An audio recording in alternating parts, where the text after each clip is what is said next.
Hello, I'm the Nostalgia Critic guy. Remember it so you don't have to. Remember the movie Toy Story about a little spaceman doll who thought he was a real spaceman? Well, what if that toy was violent, psychotic, devoid of fun, and would stop at nothing until everything he deemed a threat was massacred and or totally destroyed?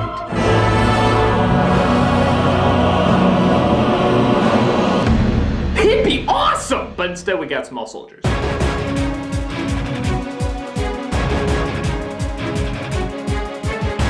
Joe Dante, director of such hits as Gremlins and actually nothing else financially successful. Well, that's depressing.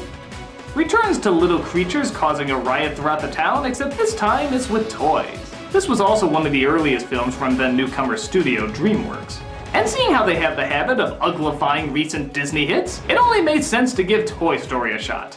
While by no means god-awful, it does make you wonder how a still creative idea from a creative director could get lost in a relatively forgettable script. I mean, I remember the Burger King ad more than I remember the movie it was based on. That rodeo burger, it was pretty tasty, huh? You can't handle the rodeo burger. BTW. Delicious! So, let's watch the film that couldn't live up to its fast food product. This is Small Soldiers. If you want an idea of how unfocused this movie is, just take a look at how confused even the logo appears to be. What? Are we supposed to look threatening or something? What are we doing? Ah! We open up with a business called Globotech, which spends most of its time making the same commentary RoboCop made, except for the Happy Meal demographic. Introducing advanced battlefield technology into consumer products for the whole family. So a military weapon maker, acted by Dennis Leary, is playing entrepreneur owning a variety of companies, which of course naturally includes a toy-making industry. Oh, don't look so shocked. I remember when Donald Trump tried to take over Mattel. Pull the string, she talks! You're fabulous. But toy creators, played by David Cross and Jay Moore, aren't meeting the new president's big plans. Can they really do that? Do what? The thing where he punches his way out of the box. No. You know what I'm sick of? I'm sick of commercials that show us 4x4 trucks popping up to the top of Mount Rushmore and parking on top of Abraham Lincoln's head, okay? I'm sick of shampoo commercials. Okay, is there just a way we can combine all the Dennis Leary rants into one so we can save on time? I'm sick of commercials that show us 4x4 trucks popping up to the top of Mount Rushmore. Chicks like you just sail through life reading about people like me in the newspaper. Guys like you gonna keep checking your pants. I want to smoke a Cuban cigar the size of Cincinnati in a non-smoking section. I want to run through the streets naked with green jello all over my body. I hate all pulp, okay? Ours is pulp, that stupid British band name Pulp, Pulp Fiction, Quentin Tarantino. What's with that goddamn head, by the way? Great! We can just put him under actors who have been replaced by gimmicks so we don't have to pay them any more, pile. Look, he's trying to intercept McFarlane. You think that's bad? So the president wants the toys to be alive, active, and violent, which I imagine would be doable for a guy who's dressed like Spike Spiegel. Mr. Mars expects the product to be ready for shipment in 3 months. That's right. You only have 3 months to create life. Come on, it only took 2 days to make Gigapets, and even faster to wish they were dead. Come on, we all killed ours at some point. These are your security cards, and these are your individual secret passwords. Please take a moment to memorize them now. Mine's Gizmo. Mine's in-joke. So as the credits roll, we can't help but automatically look over our Joe Dante checklist. Rustic old town that looks like the 50s? Check. Whimsical Jerry Goldsmith score? Check. Dick Miller as a blue-collar worker still unable to squint his eyes open? Check. Don't worry, kids, there's plenty more on the way! Yay! And speaking of which, he comes across our normal, good-looking boy who for some reason will still be an outcast. A high school boy named Alan. Alan. He's excited because he sees the new action toys, but knows his father, who owns a toy shop, won't want to sell anything violent. You know, just sort of lend it to me. You got plenty in the truck. I'll pay you back after I sell them, and this place will have made a little money for once. One whole set. I'll lose the paperwork someplace. It's better not come back and bite me on the ass. It won't. Nice doing business with you, 12-year-old boy. I just gotta drop by Little Susie's Raggedy Ann drug ring. That shit sells fast. Fortunately, somebody already has interest in the toys. Timmy and his older sister, Christy, played by an older than Interview with the Vampire but not old enough to be considered hot yet Kristen Dunst. Him, Major Chip Hazard, he's the one. How much are these? A lot. There's no way Mom and Dad are gonna buy you one of these. Yes, they will. Didn't you hear? It's a lot dollars. Look, I'll find it and hold it till tomorrow. He promises to hold on to it for her and then goes home to his room surrounded in... Wait, let me look at the checklist. Old sci-fi nostalgia? You can make a bingo game out of this guy!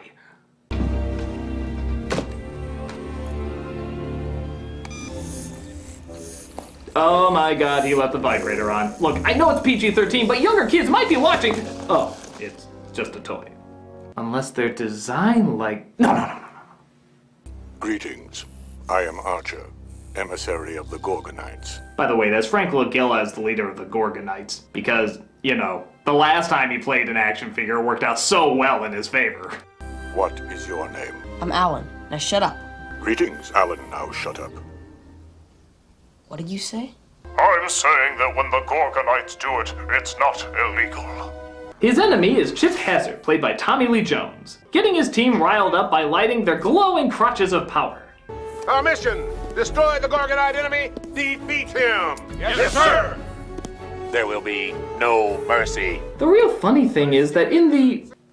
well, I guess I have to say a Toy Story. The Gorgonites are designed to be the bad guys, and the Commandos designed to be the heroes. But listen to how these things talk. If Gorgon is not in that window, is it in this one? Don't worry, Archer. We was hiding. Even if you can't see something, it doesn't mean it isn't there. Sounds like a fucking killer to me! And I get the idea, don't judge a book by its cover, appearances are deceiving. Heck, even the toy maker said he wanted the Gorgonites to be the good guys. But the point stands, they changed it so that the aliens would be the villains. So, from a marketing standpoint, would you ever guess that this soft-spoken, kind-eyed, fluffy-eared puppy dog was ever supposed to be the bad guy? Sometimes appearances gotta make a little bit more sense. Greetings, friends. I am Lady Loveembrace, your terrifying villain for the evening. And I'm Devil Boner, your obvious hero here to save the day! Oh dear, my twittering birds of evil are no match for your machine gun of peace. Yeah, whatever, blow up or something. Put me on a stereo box! But the next morning, the toys have escaped and completely trashed the place. I am in so much trouble. I knew I shouldn't have fed them after midnight. But thankfully, Christy comes by to pick up the toys and sees Alan's predicament. Are you pulling some kind of insurance scam? I heard your parents had to move here because you got kicked out of 10 different schools. I did not. It was 2. Only 2.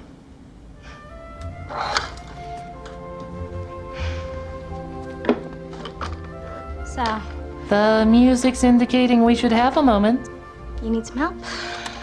They clean up the place, but half the annoying parents from Transformers comes in to be, well, half the annoying parents from Transformers. And how do you explain this? I was dusting it and it fell over. Oh, you were dusting with what, a croquet mallet? Do I have to have your mom make a masturbation joke? Don't force me to have your mom make a masturbation joke! To make things worse, Alan also finds out that Christy has a boyfriend. Christy, what happened? I thought you were coming by practice today. Sorry, Brad. Something else came up. Hi, I'm good-looking you. I only have 3 lines in the whole movie, but you can just assume I'm a douche. Come on, you can cheer me on. Don't worry, Alan. If there's anything these movies teach us, it's that pity dating always wins. Prepare to fire the bazooka. Fire!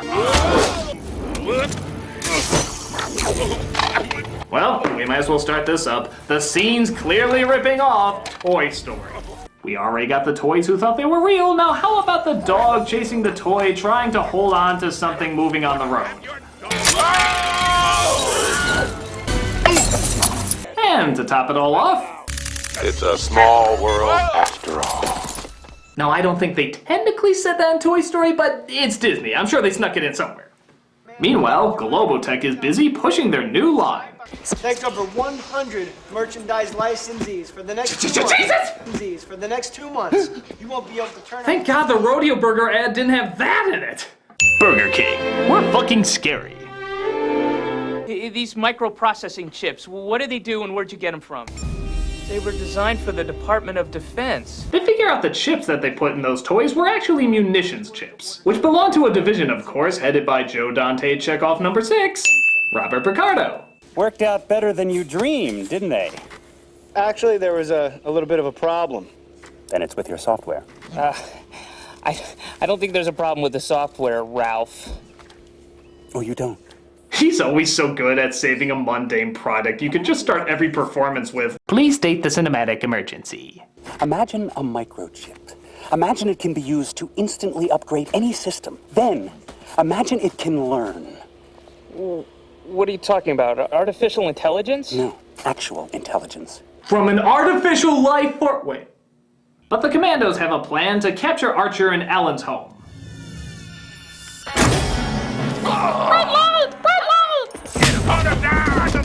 And this, of course, brings us to Joe Dante checkoff number 7.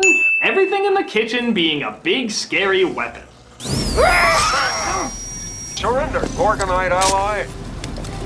You just met your match. Oh, yeah? Holy crap, kid! I mean, I understand defending yourself, but he had a tiny kitchen drill and a match! Did he really deserve such a harsh punishment? Back off, creep, or I'll get you with my mini handcuffs. My mini handcuffs. My mini handcuffs. My mini... I'm child-friendly!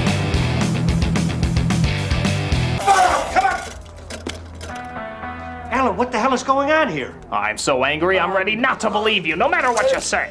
It's these toys. It's like they're alive. Look. Come on, Archer, back me up here.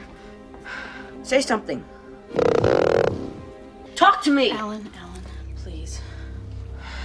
I need to ask you this. Are you on crank? See what your mother does when you lie? It wasn't a masturbation joke, but it was pretty close. So yeah, if you're wondering why the toy didn't talk earlier, get a load of this. Why didn't you say anything? Shut up. Don't talk to me. Not a word. Wise guy. Okay, well, why the fuck didn't he say something when the kid told him to say something? I must adhere to the lazy writing that conquered all 90s children's films. Oh, you mean like the annoying comedic sidekick? God damn it! What a dump! Maniac. Okay, hey, what are you, a kid or an oil painter? Hey, it's Steve Buscemi if he mixed meth with Red Bull.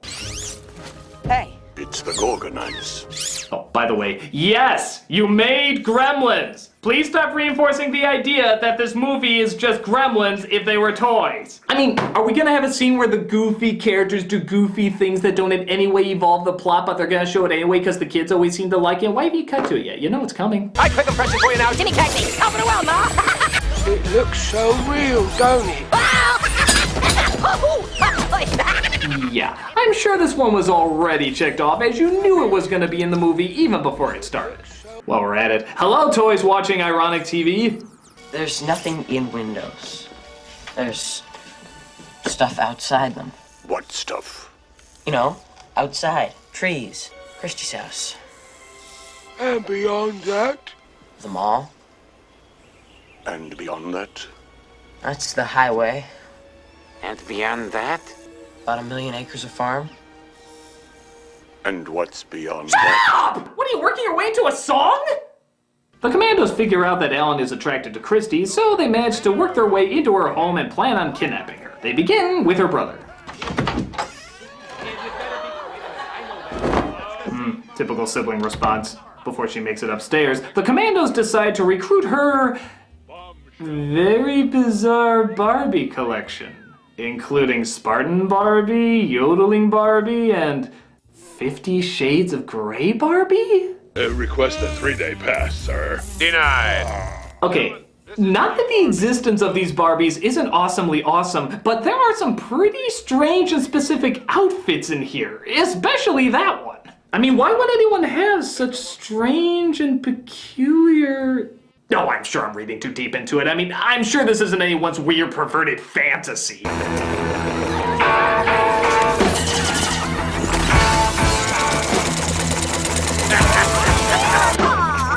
Don't hate me because I'm beautiful.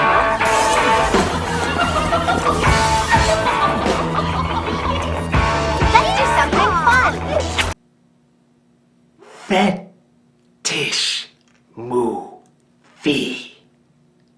What the hell, Joe Dante? Are we gonna have to add sexually confused arousal therapy to the list? This is pretty fucked up. I mean, okay, I can understand ripping them apart and putting the chips in. I get it. It's what you gotta do to control the toys and everything, but why the hell aren't their clothes put back on? No, really, I want a reason for that. Why the hell aren't their clothes put back on? There's no reason for these things to be walking around practically naked with nothing on. In fact, it actually would have looked funnier if there were all these strange-looking deformed Barbies in these weird outfits as well. But instead, it just comes across as uncomfortably creepy. I'm sorry, I need a minute. I gotta research what the hell is wrong with this guy. We'll be back in a moment.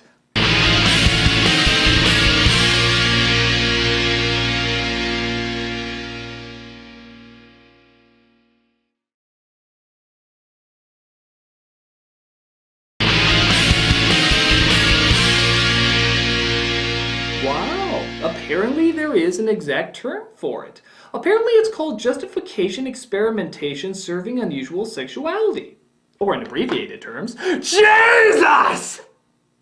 Christy gets tangled up in this kinky insanity, so the boyfriend tries to come in to save her. Such nice broad shoulders.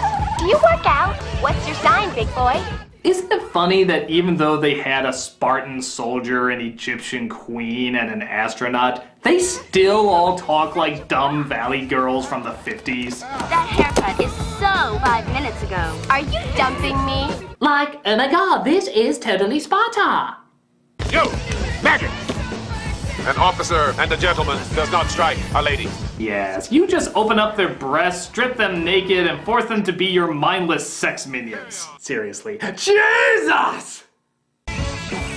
Are you scared? We're all scared. You'd have to be crazy not to be scared. Okay, what the hell kind of movie did this become? I mean, I thought this was like, oh no, stop the toys, oh they're so cute, ha ha ha. No, this is serious fuck-ass shit ass fuck!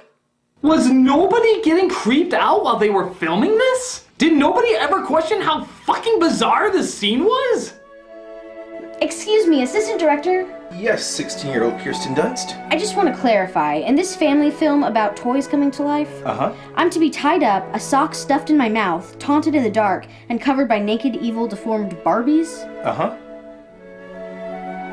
Is that common in kids' films nowadays? Look, just do as the director says before his other eye starts twitching.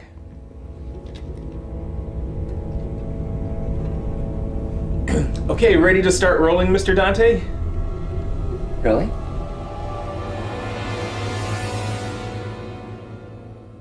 They send a ransom video to Ellen and threaten to kill her off if they don't hand over the Gorgonites. But Ellen has a plan to, in keeping with the theme of the movie, rip off Toy Story to get inside. To plagiarize and beyond! You alright? It's okay. I'm just prepping for the Sam Raimi movies. I get the feeling I'm gonna be in this predicament a lot. Will you take me to the prom? You've been a bad boy. And now, you must be punished. Bet you know. I broke a nail. I've always hated these things. Oh. Why the hell do you collect them? You rescued me. Anytime. Didn't you have a boyfriend? Yeah, but he ran away after being set on fire. What a wimp! I'll get the bike. Okay, you're kidnapped, then you're saving. You're afraid, then you're laughing. You have a girly room with a peace poster, but a solid black Led Zeppelin poster right next to it. Can you just pick an identity? Like Alan, who got kicked out of 2 schools and yet does absolutely nothing that would cause trouble. Be like him! So they have a great big chase, they finally outsmart them, and the commandos blow up in a fiery explosion, finally bringing this plastic mess to a close. They're toast.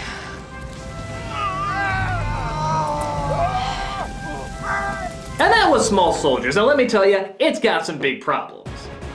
Well, it was bad. I do have to give it credit that it was at least a short movie. Wait, why aren't the clips I obviously stole from the trailer playing? Wait a minute. The Chip character somehow still survived and he's building another army? How much longer is this movie? 30 minutes? We have 30 minutes left to go? What else do you have to do? Show Frodo going to the Grey Havens? No, apparently the kids have to explain to their parents how, of course, the toys were alive. One of those parents played by Phil Hartman. Don't worry, honey. We'll get you the best deprogrammer money can buy. You may remember me from such family bit parts as Kiki's Delivery Service, Pee-wee's Playhouse, and the eternal classic Jingle All the Way. He says that toy is alive just because it can move a little? What's next? The blue fairy drops by with a talking cricket? Oh, great. Now they're stealing from AI. They finally see that the dolls are alive and even get a visit from the toy makers. But Chip gets a whole truckload of other soldiers, and apparently not even one of them being another Chip doll, because, you know, that'd be funny. And they attack the house. Drag them all! Great balls of fire! Incoming!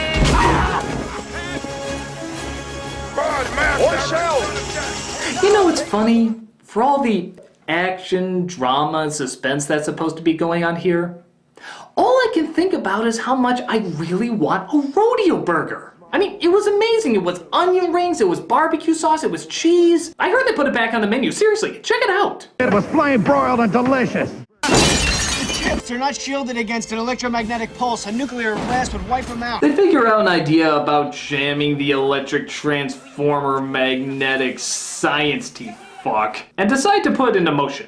And if you had any doubt that this movie was tired and has no new ideas whatsoever, listen to these lines. Literally, every single one of them is a cliche. It's kind of amazing. You're not going out there. You're not going in there. There's no time. There's no time! It's too dangerous. It's too dangerous. There's no other way! There is no other way. You have to trust me. You have to trust me.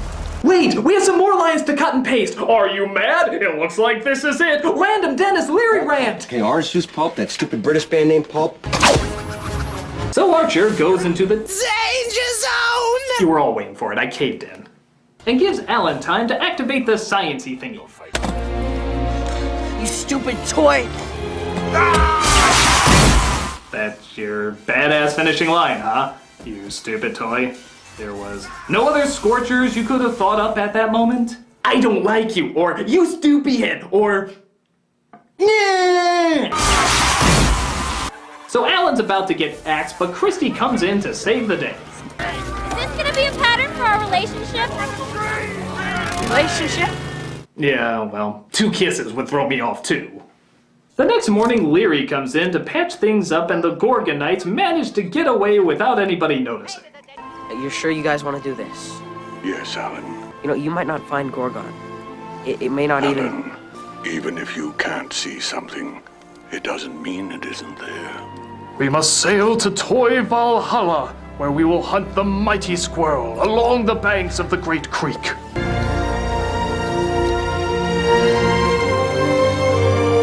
And what's the finishing line this movie goes out on?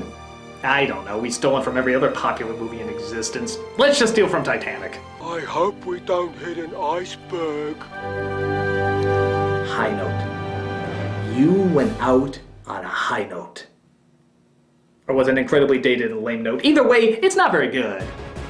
It's not the worst or anything, it just seems like it's a little confused. Does it want to be a kid's film with an edge or an adult's film with a childlike innocence? We don't know, and I don't think the film does either. Nothing really stands out about it because it's clear what it's trying to be like. Toy Story, Gremlins, every other status quo kids film at the time. And because of this, it's just kind of boring and standard. Except for a few choice scenes. Jesus! Bottom line, it's probably not best to take something marketed as innocent and cute and make it torturous and scary. And you can bet there's nobody that's gonna put me through a similar experience like this ever again. I'm the Nostalgia Critic guy, remember it, so you don't have to. Nothing like resting after a review that's clearly over with no ironic twist concerning the comments that I made at the very end.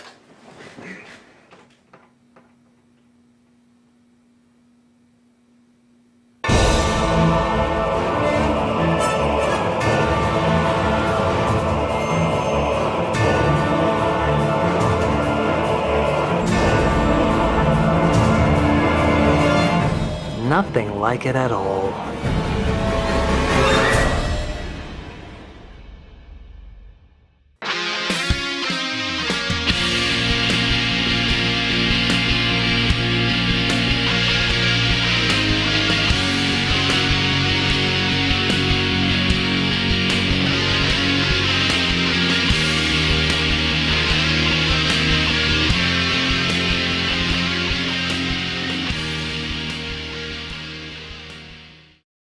You've been a bad boy.